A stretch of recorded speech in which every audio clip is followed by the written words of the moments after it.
So, a very warm welcome, everyone, and thank you for being here today. Thank you for joining in.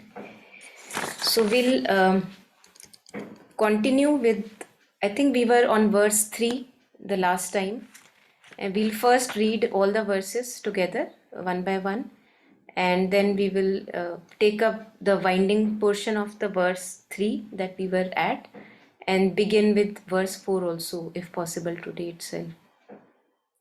So, I'll share the screen where we have all the verses, 8 verses on mind training. So if one of you could read out all the verses for us, it would be nice to hear them again. If anyone who feels comfortable would like to read, I request you please unmute and go ahead.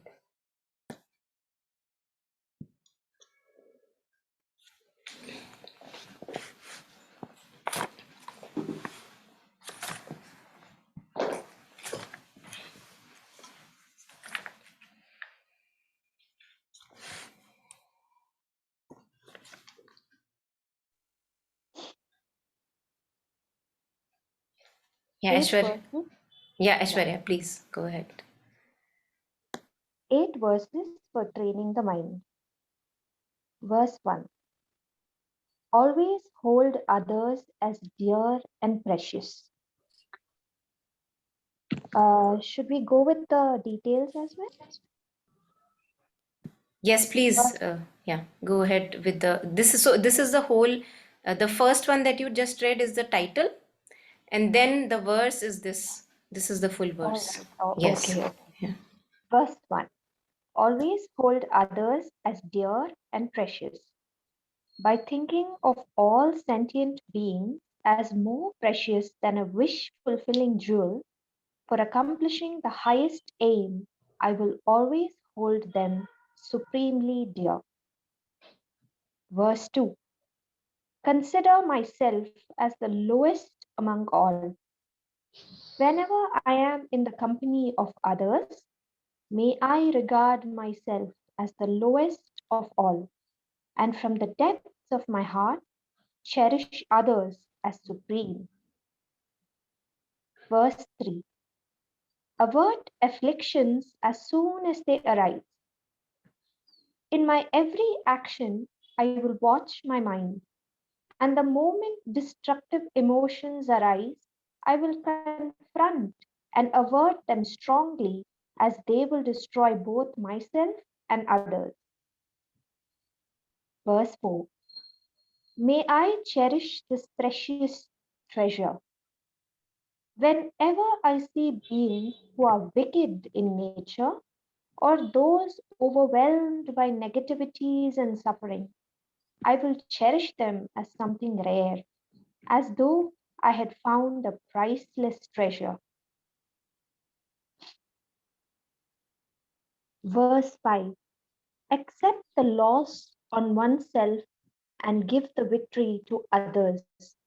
Whenever someone out of envy treats me unfairly with scolding, insults, and more, may I accept the loss upon myself and offer the victory to others. Verse 6. View those who harm us as spiritual teachers.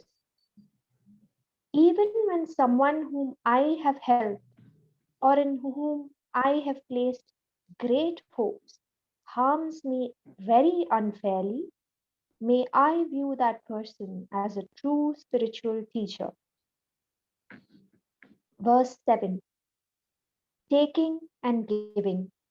In short, both directly and or indirectly, may I offer every happiness and benefit to all my mothers, and secretly take upon myself all the harm and suffering of my mothers.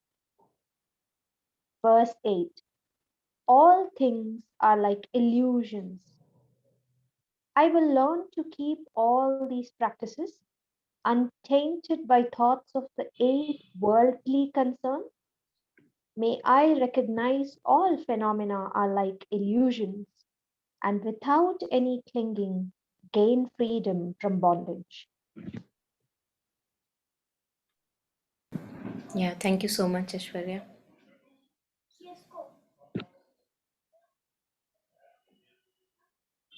So we were on verse 3, averting afflictions as soon as they arise. In my every action, I will watch my mind, and the moment destructive emotions arise, I will confront and avert them strongly, as they will destroy both myself and others. So, destructive emotions like hate, jealousy, anger, all these negative propensities that we have, which also makes us uneasy. It's not that we enjoy all these negative propensities. So, when they arise, now I would like to take this path that I would avert them just because I have suffered enough because of that. Earlier, I was ignorant, and in my ignorance, I did a lot of harm, suffered myself, made others suffer. But now that I want to not repeat the same mistakes over and over again, so as soon as I become observant of that, a ripple of anger arising, a ripple of jealousy arising, when I'm mindful of what is arising in the being, I have the possibility to avert it, to not follow its dictate. So I found a teaching from Thich Nhat Hanh very, very helpful here. Uh, Now that I'm ready, now that I don't want to follow the dictate of all these negative emotions, how to transform it? Three types of transformations we discussed last time also, I guess, with Mingyo Rinpoche. But today we'll hear what Thich Nhat Hanh has to share, how to go through strong emotions. Once we know that we have suffered enough and we would not like to follow the dictate. So first, let us hear him, and then later on we go to Tenzin Palmo, and we'll hear her on this verse. And in between, if anyone wants to share, always feel free to unmute and share in between. So I'm going to put this teaching, this one, yeah.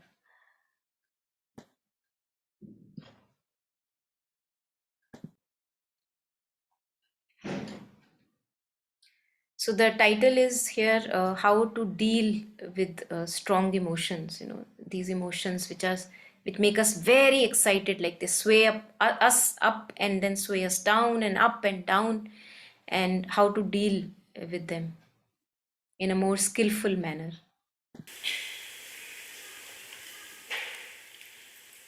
The practice of mindful breathing is very important.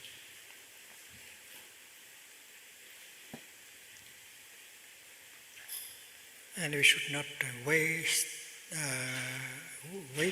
until the strong emotion come in order to practice. We have to train ourselves with that practice so that when the emotion comes, naturally we will remember to practice. So for those of us who are maybe listening him for the first time, he's talking about the practice of mindful breathing. So being again and again bringing the mind home to the body with the thread of breath. And he's sharing that we don't have to wait for when anger will arise and jealousy will arise, only then we will do the practice, because then it will be not that easy. So we have to continue when the things are okay, things we are not swayed up and down that much. During those times, when we can continue the practice of bringing the mind home to the body with the thread of breath, being mindful of the breathing. And emotion is something like a storm, and you feel that it's coming. And if you notice that the strong emotion is coming, you prepare yourself in order to receive it and to handle it. Drop anything you are doing, sit down or lie down and wait for it while practicing mindful breathing. in the sitting position or in the lying position, you breathe in and you become aware of the rising and falling of your abdomen. This is a deep breathing. For a strong emotion, we need deep belly breathing. We breathe in such a way that our stomach will rise as high as possible. And when we breathe out, we bring it down as much as possible. If you are in a sitting position, you may like to put your hand here to feel the rising and falling of your abdomen. Or if you are in a lying position, you may do the same. Instead of staying here on the level of the brain and you bring your mind down, you focus your attention down here on the level of the navel. You know, when there is a storm, when you look at the window, you see the tree standing in the storm. And if you look at the top of the tree, you'll see that the branches and the leaves are swaying back and forth violently according to the wind. So the level of our brain is like the top of the tree. Don't stay there in the time of a storm. Bring your attention down to the level of the navel. And that is why it's good to observe the rise and fall of your abdomen while breathing in and out. In the sitting position or in the lying position, just focus all your attention on your in-breath and the rise of your abdomen. That's simple enough. And during that time, keep alive the kind of insight that we already have. I am much more than my emotion. I am form, feelings, perceptions, mental formation, consciousness. I am much more than one emotion. And emotion is something that comes, stay for some while, and will have to go away. I don't have to die just because of one emotion. I know I can handle an emotion with the practice of mindful deep breathing. I have survived emotions before. So we have that kind of insight we should remember, we should recollect. Mindfulness means also recollection. You have insight, you know things, but you do not know how to make good use of what you know. You have the insight and you should know to make good use of your insight. The young person, she is overwhelmed by that strong emotion. She believes that she is only the emotion. She does not know that she is much more than one emotion. And she believes that the only way to end the suffering is to go and kill herself. That is a wrong perception. And that is why we have to remind her that she is more than a perception. That a perception is impermanent. It comes and stays for some time, and you have to go.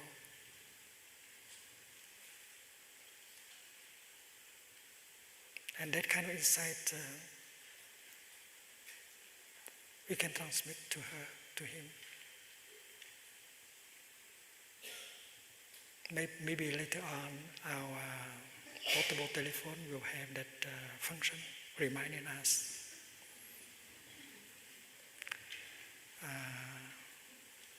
I'm going to tell the people in Google, because we shall have a day of practice together, that you should provide us with a kind of electronic device that help us to come back to ourselves.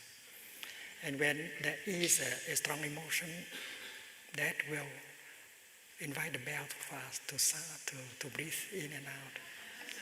And it will remind us, dear friend, you are more than your emotion. You can handle your emotion with the practice of mindful breathing. You have already survived many strong emotions. You don't have to die just because of one emotion. I think that kind of thing you will help the young person. Because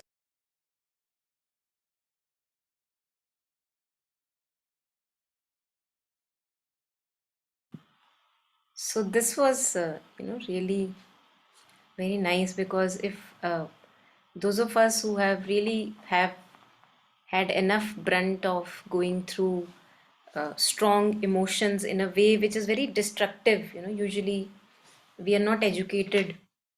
Somehow our education is such that it doesn't deal much with how to go through emotions in a skillful way. We most of the times we are just studying outer subjects and not our own selves.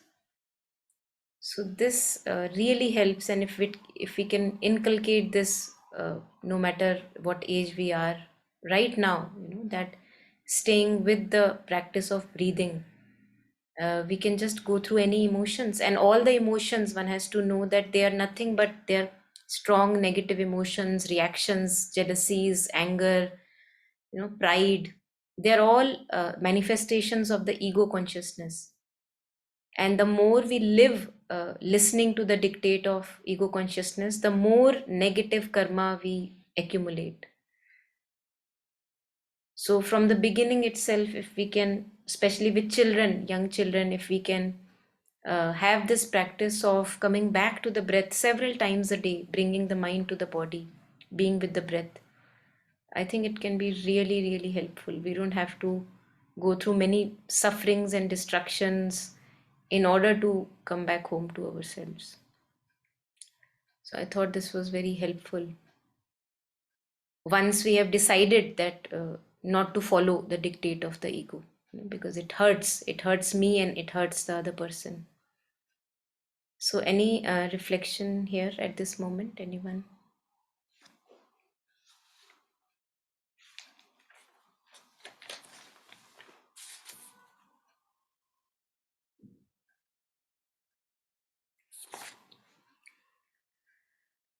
Okay, so if not, we can take up a little last kind of winding up for verse 3, where Jetsunma Tenzin Palmo, she's sharing that how the mind becomes habituated to react in a certain way. So all of us are as if we have become our tendencies and patterns, and if outer trigger happens, I always react in the same way.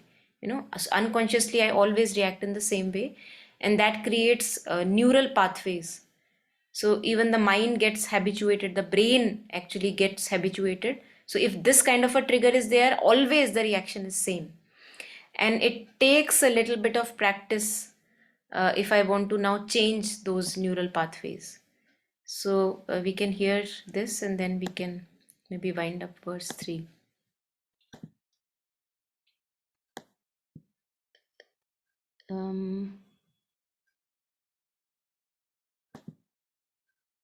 Yeah, it's, I think, this one. Starting from 625. Yeah, here.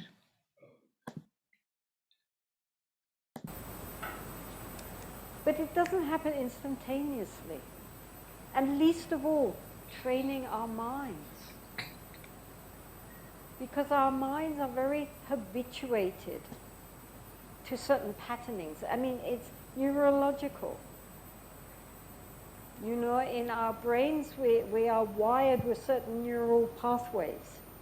So when certain situations arise, then immediately the message goes from there to there, to wherever we are habituated, that particular kind of situation will evoke those kind of reactions in us. So therefore, if we are angry-minded, then that's the neural pathways which are going to light up. And for a long time, neuroscientists believed that that was part of our DNA, that we were genetically engineered. Some people were just naturally more short-tempered than others, or much more this, or much more that, that we were just, that's how we were. You can't change that. But then they started doing many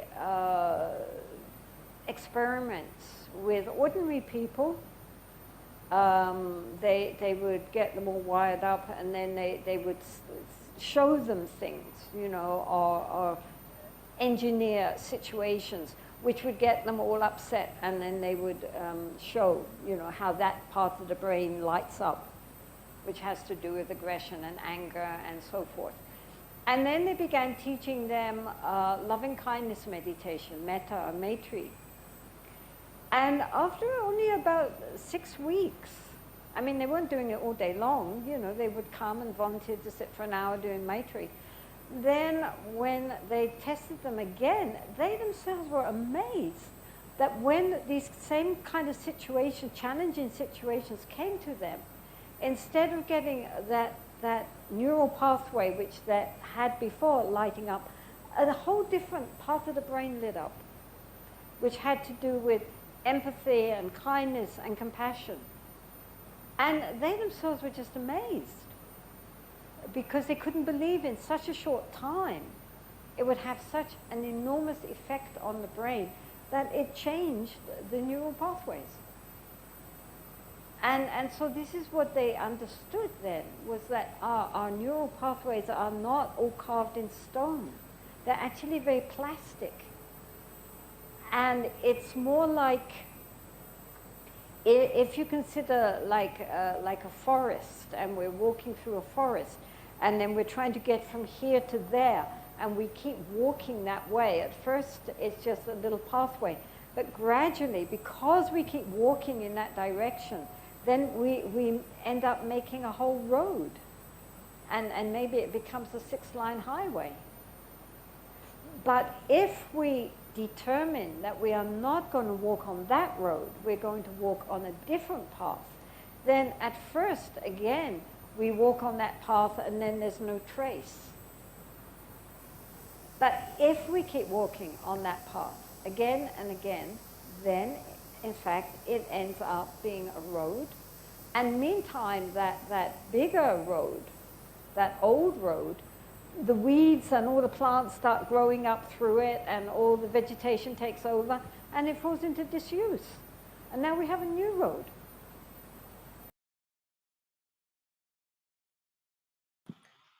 So I think this was very powerful example of how, if I'm used to a habituated pattern of reacting whenever a trigger comes from outside, I react in a certain way, and I know that it's a damaging reaction. It damages me, hurts me, inflicts hurt on others also. Now if I have hurt myself enough and hurt others enough, and now I want to change this, I want to deal with it more skillfully. That's what she was sharing, that in the beginning I change my pattern, but as if nothing happens, the same way, as if there is no trace in my memory of that. But if the next time the same thing happen, the next time the same things happen, and I do not react in a reactive way, I become more mindful of my breathing and take a different road.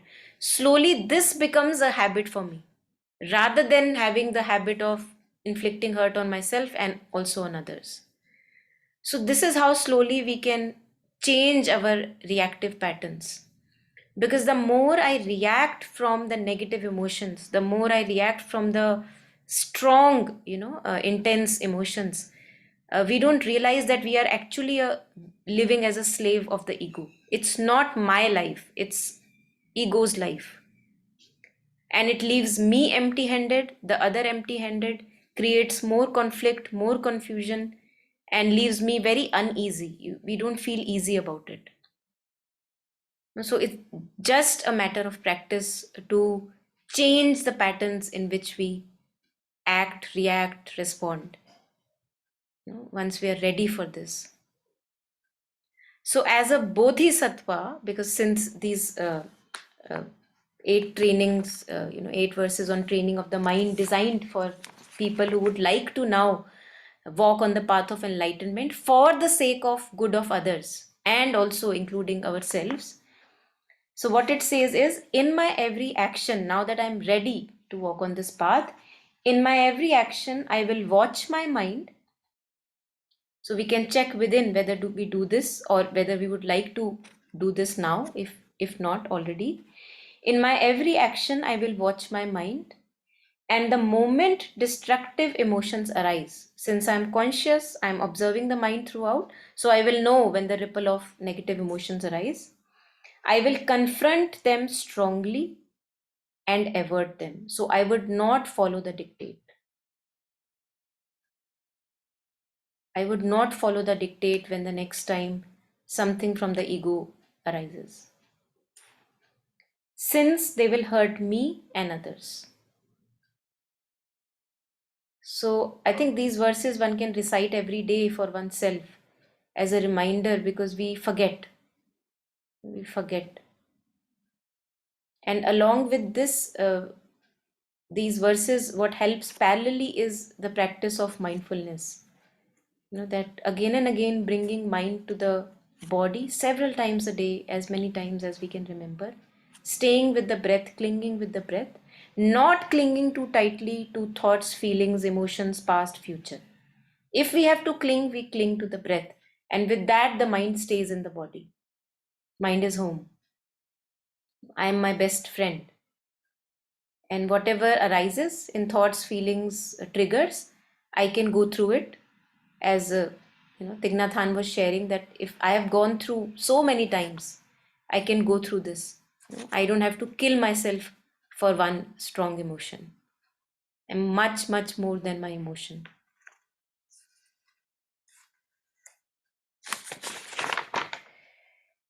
Yeah, so anyone wants to share? Any insight arising?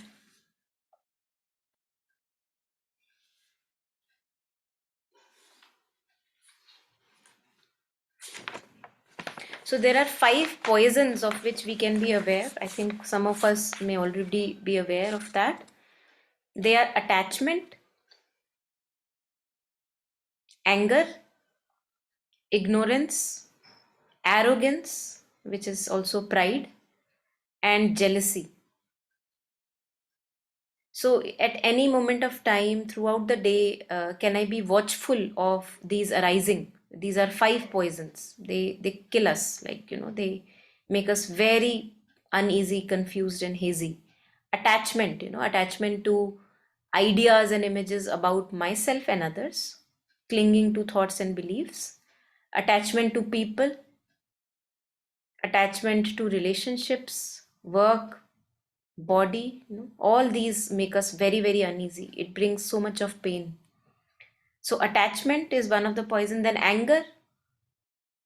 Anger again, because we think that I am the one who is right and the other one is wrong. So how can this be done to me?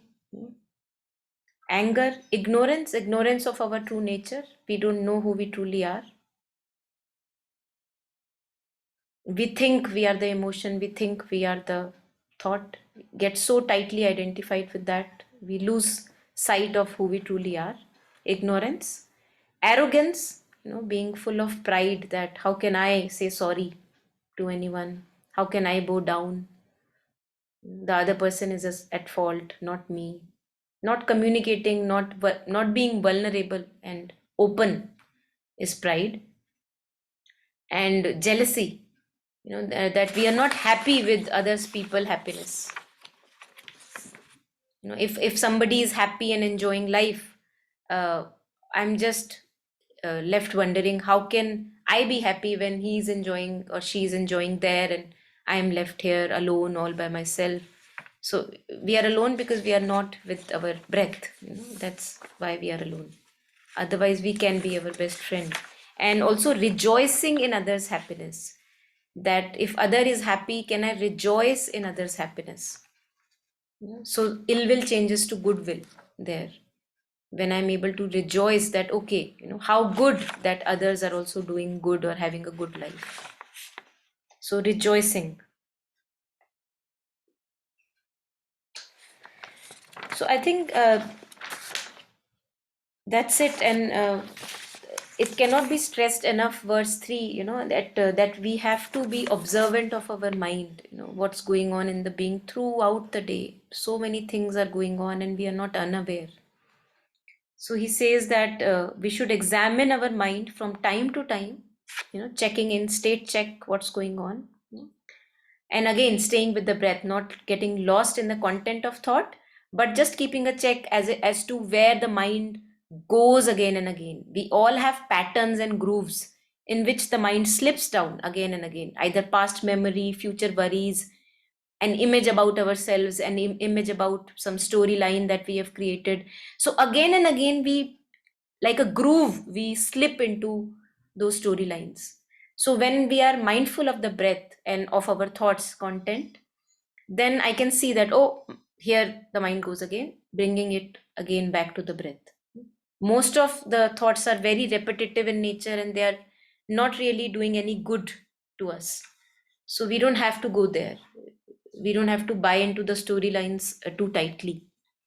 So this state check within from time to time throughout the day really helps getting to know our patterns and tendencies.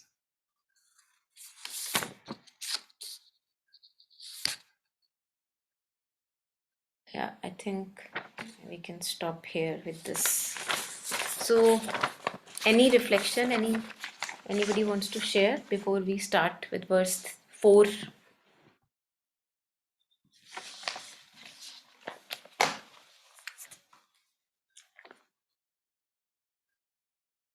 Okay, so I'm assuming there is none. So I'll go ahead and maybe read out verse 4 again and maybe put out on screen for everyone else. Maybe if one of you could read verse 4, this one here, then we can take this up.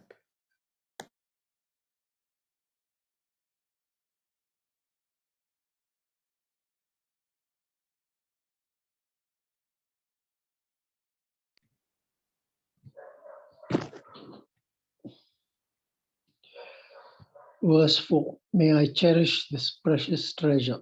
Whenever I see beings who are wicked in nature or those who are overwhelmed by negativities and suffering, I will cherish them as something rare, as though I had found a priceless treasure. Thank you, Raviji. So I think we all are aware how people who have been really difficult to us in our lives, how they have been as if I would say propellers for us, as if they have been propelling us somewhere ahead. They are polishing us. And that's why people who are difficult, because people who are nice to us, it's very easy to be nice to them. People who are very good to us, very easy to be good to them. But people who are not good to us, they challenge us. And there I get to know my true colors, that how low I can go, how uh, hurtful in my thoughts and emotions I can become. So people who challenge me like that, people who make the worst, take out the worst in me, they are our biggest kind of, as if they are our gymnasium. We are in Savitri, Sri Aurobindo's Savitri, there is this line that as if uh, for the Supreme Purusha, this whole uh, life happenings are a gymnasium where he's exercising his muscles, toning his muscles.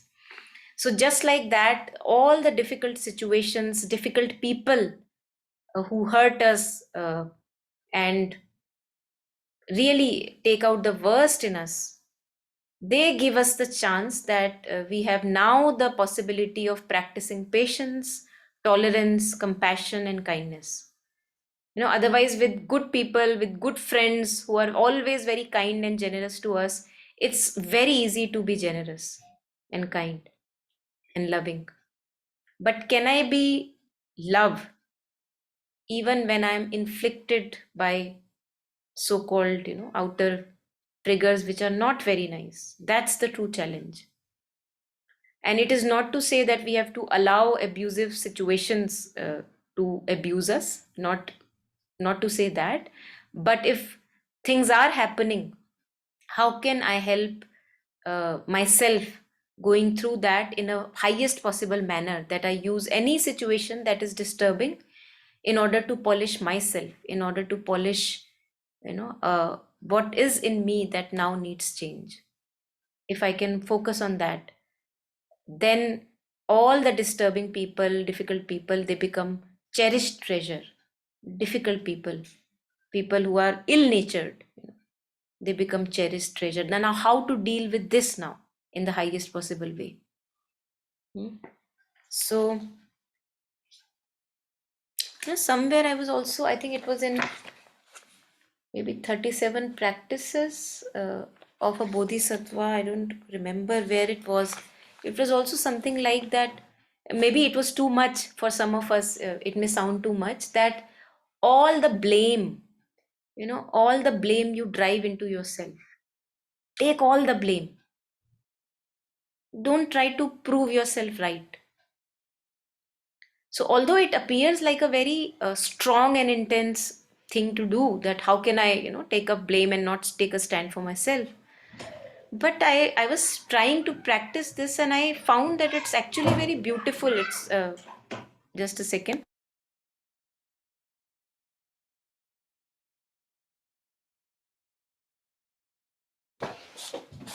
So, and I was realizing that it's not a bad deal actually, that then you are not left to prove yourself to anybody that, oh, I was a good person, I was just misunderstood. You're not trying to prove yourself to anyone. You just take all the blame. And in other sense, it was also saying that whatever things are happening right now to me, they are a result of kind of a negative accumulation from the past, and also that I may have done the same negative something to the other people who are now doing harm to me, right? So I, in previous lives, made the other people accumulate more karma, and now they are doing onto me. So if now I settle down in myself and I take all the blame, okay, give me all the blame, staying mindfully with myself as my bestest friend, take all the blame, don't not need to prove yourself. I think it really has the possibility to bring a complete shift in consciousness, make yourself really light instead of making yourself heavy and burdened, because you are not trying to prove yourself to anybody. Nobody is right, nobody is wrong. You just took all the burden and suffering. And I think it appears a difficult practice, but if we actually do it, it's quite beautiful, if one can try it, practice it. So not to try to prove ourselves to anyone. Because then I regard all my storylines in my head as nothing but a dream. It doesn't have that much of significance as I give it. I'm just staying put with the mindful breathing, bringing mind back home, and I'm not trying to prove anything to anyone. So taking all the blame very happily.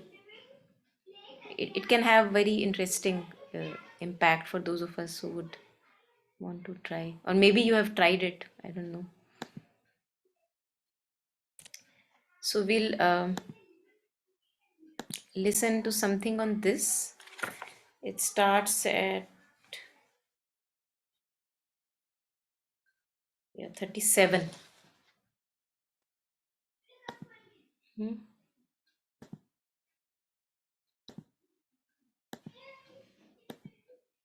Whole thing.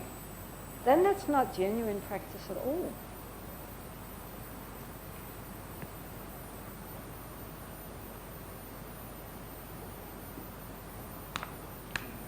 Many years ago, after I had left living up in the Himalayas, I went down to Tamil Nadu on pilgrimage. And we met this astrologer. and my friend was asking various questions of the astrologer. So I thought, oh well, as we're here. So I said, okay, I have two choices. Either I can go back into retreat, or I could start a nunnery. What should I do?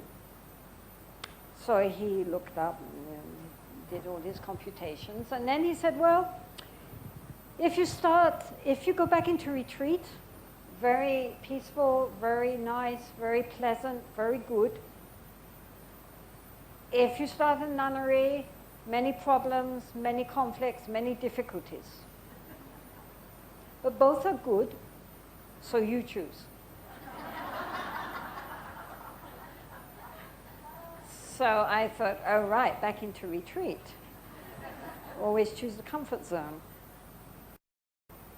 And then I met with this Catholic priest, and so I told him, and he said, well, of course you start the nunnery. He said, we are like pieces of rough wood, and if we're always rubbing ourselves with silk and velvet, it's very nice, but we don't become smooth. In order to become smooth and shiny, we need sandpaper.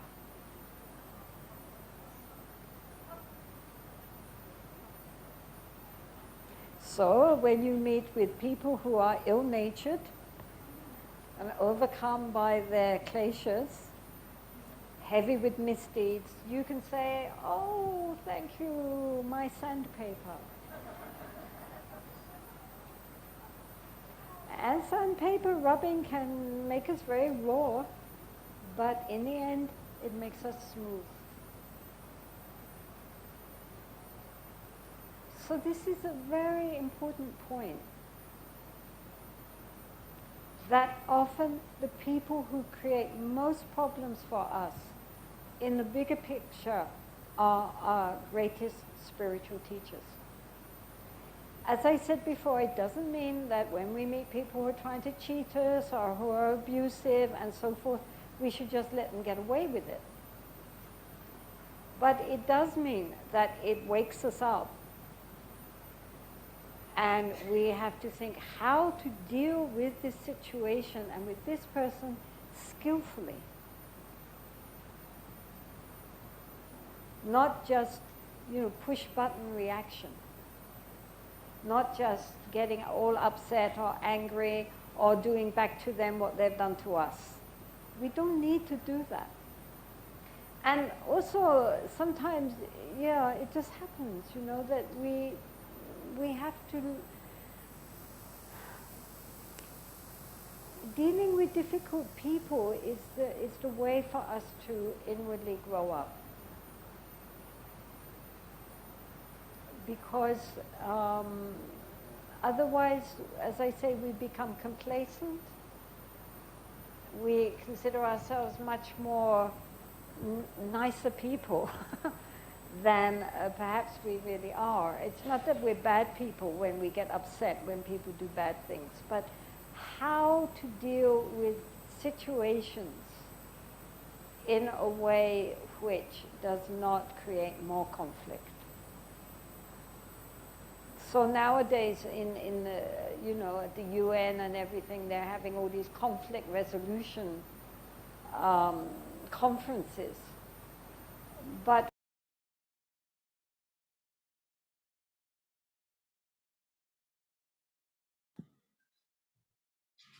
So I think we all have our sandpapers in our life. So we can be grateful to our sandpapers. And it hurts, we say ouch, ouch, ouch all the time when we are being rubbed. I think Rumi has a nice quote there that if you get irritated at every rub, how would you get polished? So yeah,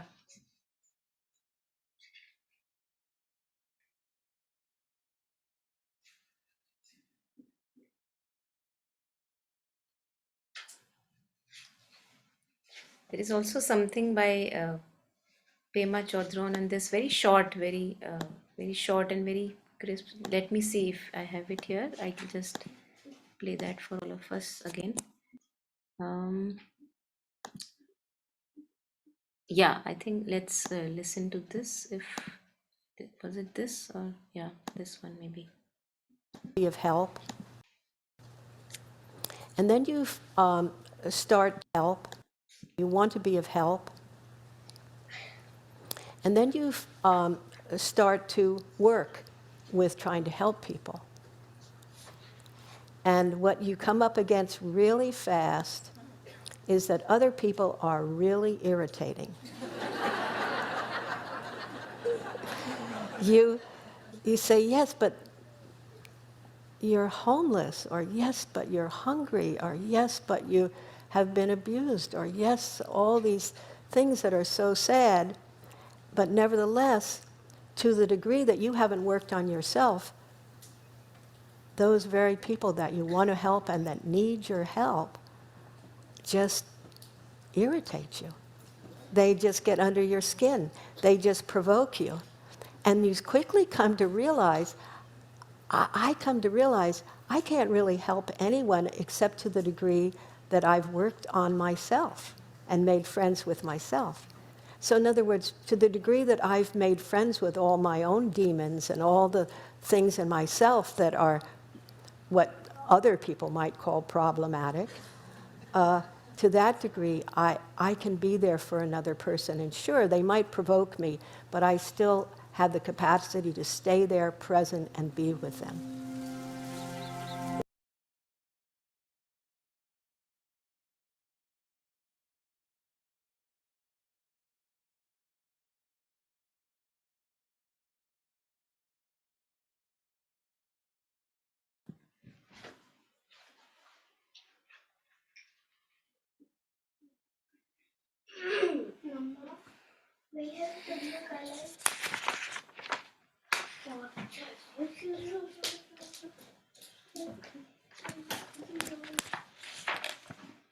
So I'll just, in case there is no reflection, I have a sheet which I got from commentary on 8 verses. So I'll just read out a few lines just to add on to what the verse 4 that we were reading.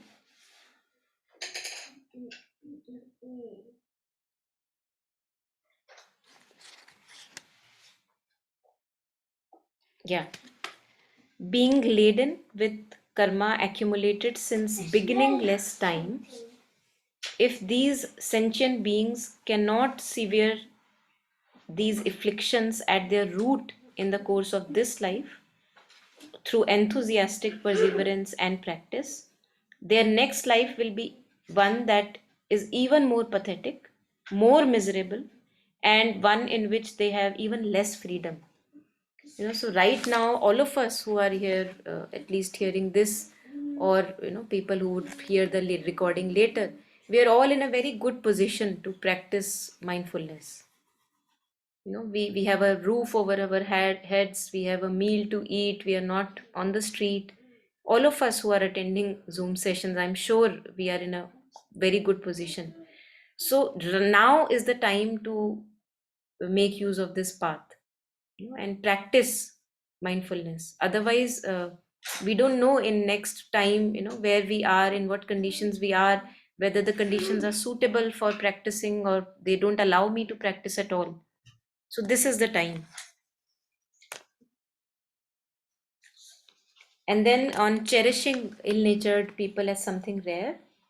So he shares that although there are all kinds of sentient beings who may have strong attachments, strong anger, strong ignorance, arrogance, doubt, we cannot let aversion of or aloofness towards them arise within ourselves. So we cannot just keep on avoiding them. Actually, it is impossible for us not to interact with them, right? So, for a bodhisattva who desires the joys of virtue, all who harm him are like a precious treasure. Therefore, to cultivate patience toward all without resentment is the practice of a bodhisattva.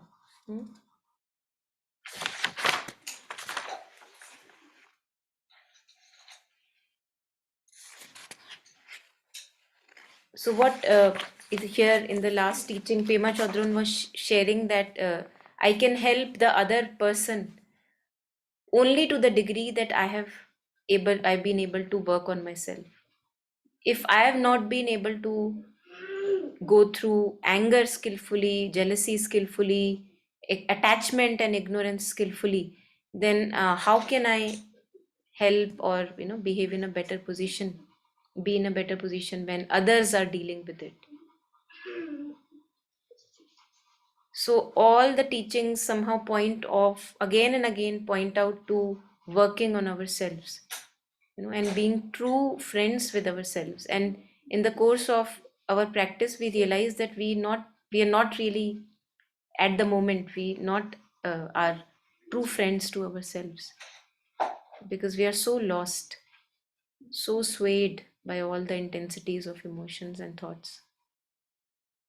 So to be with the mindfulness of breath, to come back to the breath again and again, being intimate with ourselves, close to ourselves, then we can go through anything that is arising, anything at all. And then when I am with another person who may be, as according to this verse, ill-natured, now that will reflect of when how I am interacting with that person, that will be reflected that how much work I have been able to do on myself. So whatever I am not able to deal in the other person is the same mirror that I have not been able to deal in myself. That's why they have to be cherished, that they are letting me know where are my weaknesses, where do I need to work further on myself. When it says that I will cherish them as something rare, as though I had found a priceless treasure. Hmm?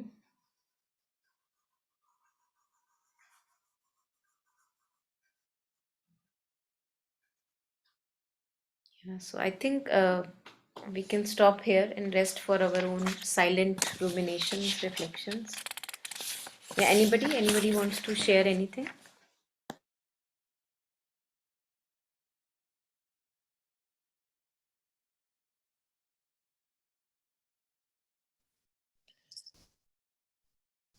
Other thing that always encourages me, Monica, and what you've been just sharing, is that when there are these people or aspects of them that show me where I need to learn how to cope with that or deal with that better in myself, or basically any challenge, especially if it comes from another or from the outside, that the words Mother has also, where she says that in direct proportion to the challenges one faces, the strength or the capacity to deal with them are already inside yourself.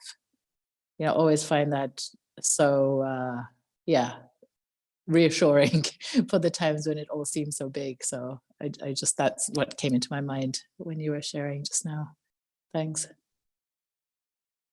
Yeah, absolutely.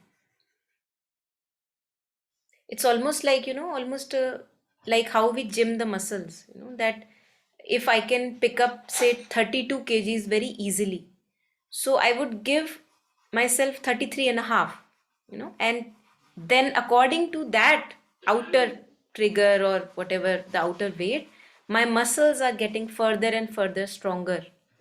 So that's how people who are challenging or difficulties, when there are difficulties in life, that's how they help, in exactly that imagery, they help us to tone our muscles, or as you were sharing, get in connection with our deeper inner strength. And we don't even know how much strength we have. We really are very powerful and strong, but we do not get in touch with that strength as long as the outer situations don't become that challenging. So only when a challenge comes, I know that, oh, I didn't know that I'll be able to go through this or that. Yeah. So it's good to walk on razor's edge. Tells us that we have strength. Yeah, anyone else? Hi. Yeah. Yes, Aisha. For sharing. The other day when I was sitting and I observed myself over and over again getting drawn to my thoughts. And having heard this so many times for so many years, to be disinterested, I observed some guilt, because I felt helpless in being drawn to the thoughts. And when I observed that guilt, it pulled me down, So instead of feeling guilt and instead of forcing myself to be disinterested, all I did was accept the truth of the moment, which was that I am drawn to the thoughts right now. And that gave me more peace than trying to do something. And I think this goes for every other experience, that when I'm trying to do anything, even here, if I try to not get angry, it's my doing. And that won't be true. That won't be truly peaceful from within, because it's something I'm trying to do that I'm not. So in that sitting itself, I realized that the only thing I can actually do is come back to presence over and over and over and over again, and let everything else just drop away by itself. Let it just drop away without my doing. I just have to be here. That's it. Because I don't think all that you're saying right now, I don't think I am capable of doing it. I don't think I have it in me, but I think something greater can do it within me if I just stay. That's it.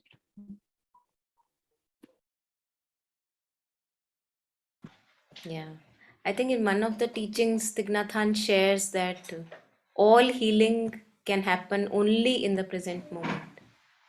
We don't have to do anything, as you were sharing. My only task is to be here and now, and that takes care, as you said, that takes care of all the healing and whatever has to happen. But the very fact that mostly we are not home, and also the capacity that we can be home, I think that is very stark, that most of the times we are not home, but whenever I choose I can be home. So I think that's very striking, that when I have really gotten sick of my thoughts, because I'm just sharing my own experience, that when I've really traveled in those grooves again and again repeatedly, oh my god, it sucks, it hurts, it sucks. When I have done that enough, then I can choose to be home. No?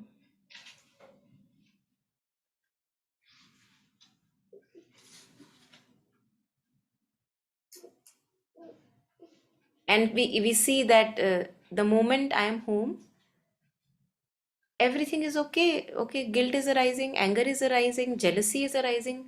All can be dealt with when I'm home.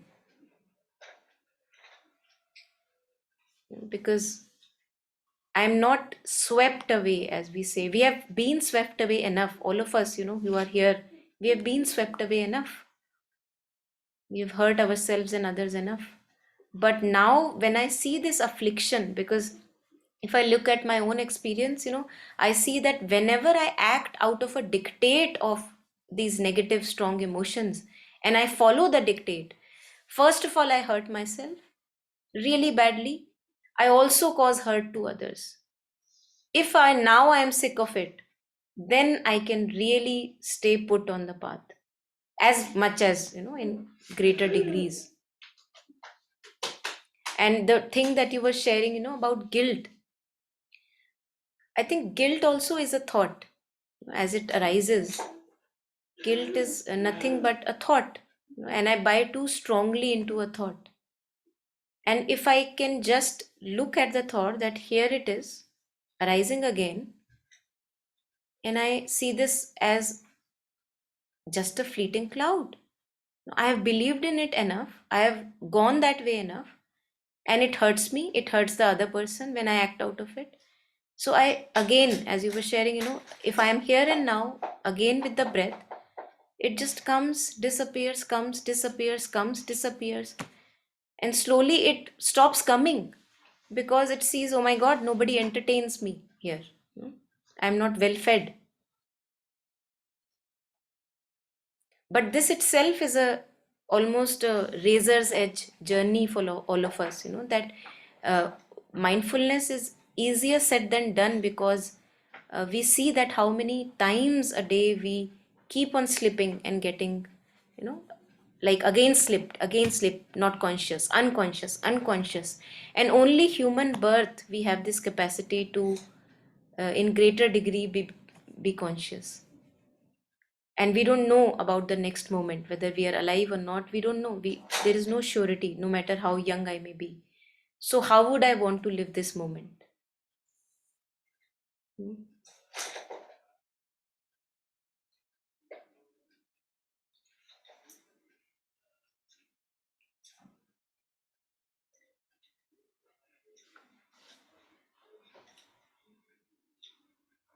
And Mother and Sri Aurobindo also share that it's a free will based surrender.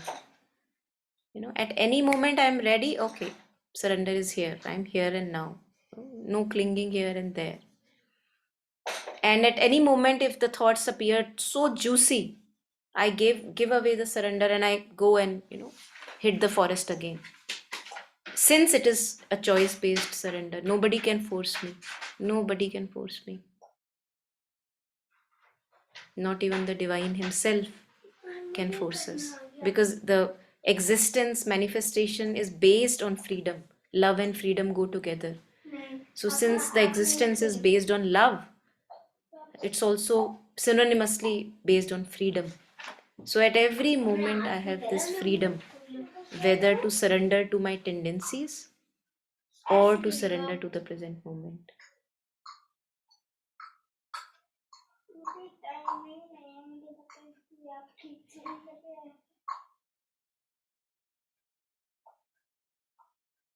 And I also see that we make things relatively easy. When we are mindfully in the here and now with the breath, very simple, like an animal. He's very simple. How simple it is.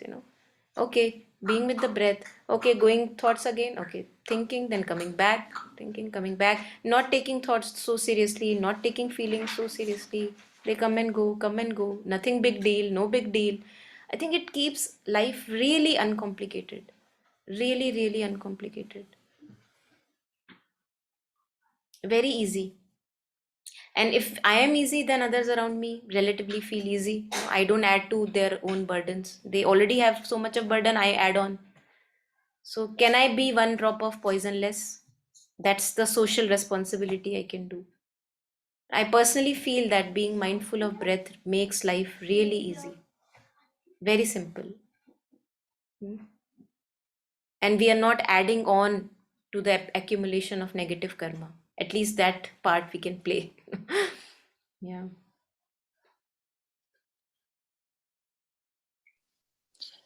Mike, I have a really basic question about staying with the breath that came up today. Mm-hmm. That was like, I noticed I was in a lot of thinking, right? And not pleasant, stressful thinking. And I was aware that this is a really bad story. And at the same time, it's like, okay, remember, come back to the breath. And there I was, managed like maybe 2 breaths or 3. And then as much as I was aware of the breath, I still was aware that there's this judgment of, this isn't going to work. This is so boring, or this is so simple, or I've done this before so many times. This is, it never works anyway. And really this kind of compulsion to listen to the story, right? Because it seems so much louder. And so I guess the question is just, I haven't yet worked out how to be concentrated on the breath and make it, I don't know, interesting enough or compelling enough to do that, because I let it go very fast. I'm sure many people can resonate with you. So, I feel that if the story is juicier for you and you find solace there, nobody can stop you from believing in the story. Go ahead. No, definitely no solace. It was definitely pain and struggle, and I was aware of it, but still, like, somehow I couldn't stay anchored to the breath. I didn't quite get it. It's not the first time today either, but Yeah, I'm yeah. glad the question came up to ask. Yeah. And if now I feel that I have hurt myself enough, I have inflicted pain on myself enough by buying into the story again and again, wounding, getting bled, bleeding. Now, if I really want to be friends, what do we do with friends? We don't make uh, our friends suffer. We really hold them nice, easy. We take care of our friends. So if there comes the thing of maitri, being friends with ourselves.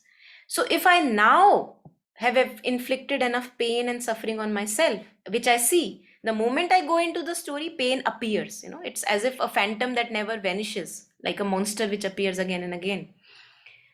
But I have done that enough, haven't I? I don't want to do that again. So the stubbornness that is there, which makes me cling to the story, the same stubbornness can I turn that I want to now take care of my being. I want to be my bestest friend. I really don't want to believe in those phantom thoughts. Here I am again back with the breath. It is boring in the beginning because the mind is so used to be obsessed with all the negativity. We are just obsessed, we are obsessed, addicted. So in the beginning, it is boring. But slowly, as we maintain awareness on the inner space, warmth comes, compassion comes. All the good qualities, positive creativity, that arises. But it happens slowly. It is not a happening of a day. So the more I'm aware of the inner stillness and space, and when I'm with the breath, because it creates a void, it creates an emptiness, the more I am aware of that emptiness, the more I'm aware of that void, like friends with the void, slowly it creates warmth. Warmth creates compassion. Compassion gives rise to all the positive and creative aspects in life. So the same space which was earlier getting filled with negativity of the story, now it has created a void, it has created a space. And if I'm aware, friendly with that space, slowly, gradually, dhire dhire re mana, as Kabir says, it gives rise to all the positivity. So for a complicated mind, this void can be really scary, boring, as you said. But if you persist, then it can reap really good results. Just like any instrument, in the beginning, ask anyone who is learning music, are the sare gama pada nisa or do re mi very interesting? No, they are not. They are boring. But we have to do that. That's how we tame our fingers. So that slowly I can play Beethoven and Mozart.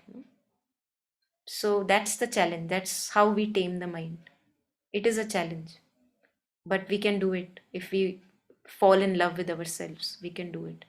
We actually don't love ourselves much, because if I would love myself really, I would take care of my inner peace and inner sanity. I would not inflict pain again and again on me and others. We just have to be mitra to ourselves, be friendly to ourselves, which we are not usually.